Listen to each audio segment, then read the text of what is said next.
السلام عليكم أصحابتا ku soo dhawaada hal daqiiqo maanta waxaynu barnaamijkeena u hadlaynaa Bahamas waa waddan jasiirad ah oo ka kooban 700 oo jasiiradood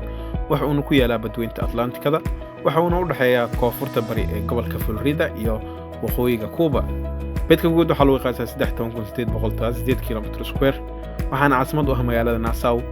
Nassau waxay qarnigii 18 caan ku ahayd burcadbadeedii badda Caribbean-ka wax ku bilaqaysan jirtay